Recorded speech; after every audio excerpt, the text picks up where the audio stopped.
Alors, pour démonter un pare-choc de Audi A6 4F C6 de 2010, c'est parce que les radars de recul, il y en a deux que je dois changer.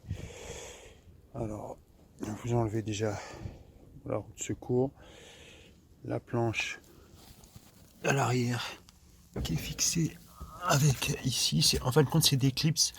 Il faut prendre un tournevis, passer sur le côté et bien soulever pour déclipser. Et après, ça part tout seul. Vous enlevez les caches latéraux.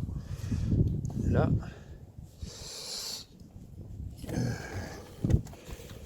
le cache qui était ici, il y a deux. À l'intérieur du coffre, vous avez deux écrous, là et là. Et vous tirez vers le haut et ça part. Et là, je vais démonter le cache latéral. Donc, je pense qu'il faut enlever le petit plastique qui est là. J'ai démonté les accroches ici avec deux cruciformes sur chaque. Là, là-bas et là. Et sinon, le phare, les phares, c'est ici. Vous avez un cache noir qui cache ici et à l'intérieur, vous avez un petit boulon tournevis plat qu'il faut enlever. Et après, il est juste fixé par cette vis. Après, le phare, il faut le tirer vers l'arrière comme ça, avec un petit truc en plastique. Vous poussez en même temps et normalement ça vient. Ici, à l'intérieur, les pare-boues, il faut dévisser 3 vis Torx ici, 3 Torx ici, une là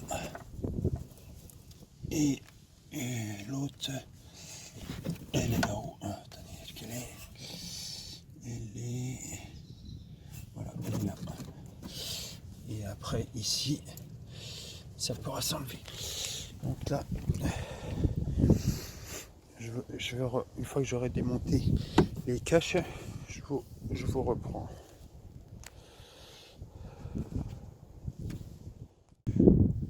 Donc je viens de défaire la partie droite et je me suis aperçu que ici il y avait une petite trappe taillée.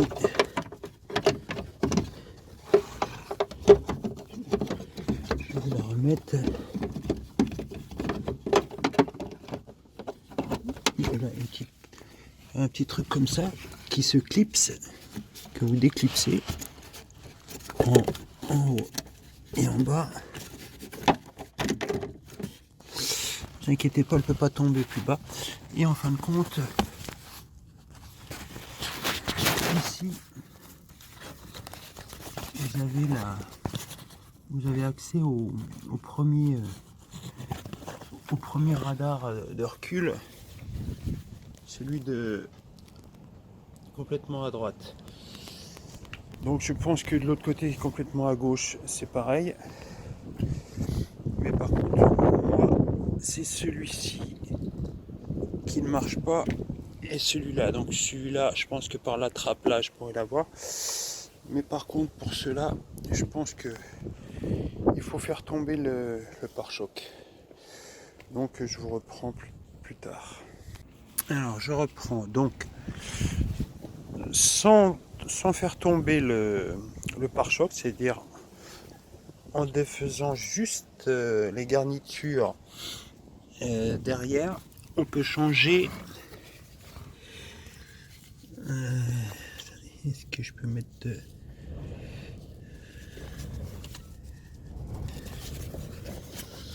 changer le... Voilà, ici vous avez le radar de recul là. À partir d'ici, vous pouvez le changer. Donc, si jamais c'est celui de extérieur gauche ou extérieur droit, en passant par là aussi. Voilà, il est là. Il est là. Eh ben, vous n'êtes pas obligé de de faire tomber le pare-choc. Par contre, pour celui de droite, centre et gauche, centre, j'ai pas encore trouvé le moyen de les changer. Vous voyez là, j'ai enlevé celui de gauche sans défaire le pare-choc. Donc ce qui voudrait dire que c'est pas la peine d'enlever les roues et tout ce que j'ai fait sur les côtés. Si c'est que les extérieurs, enfin je parle de si vous êtes sûr de lequel est en panne. Moi j'ai branché la valise et j'ai vu que c'est celui qui était extérieur gauche et celui de milieu droit. Donc là je vais changer celui de gauche et je vous reprends pour la prochaine étape pour voir comment enlever celui du milieu. Donc voilà, en fin de compte, il n'y a pas besoin de démonter les phares. De ce côté-là, j'avais enlevé le phare là. Je pensais qu'il y avait accès à des vis.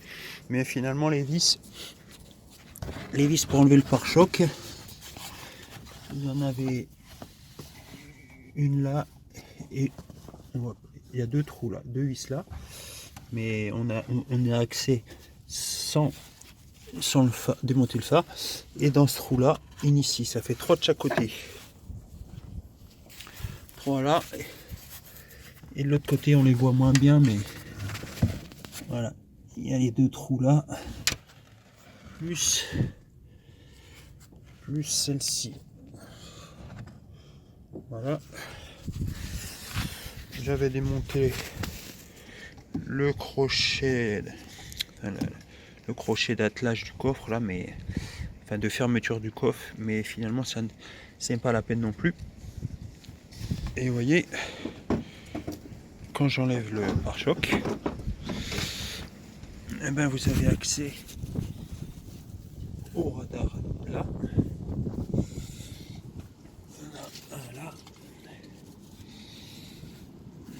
L'autre là, c'est celui-là que j'ai changé. Et l'autre il est là. L'autre il est là. Voilà. Et en fin de compte, sur la valise, il me mettait 2 défectueux, mais juste en changeant celui-ci, tout remarche.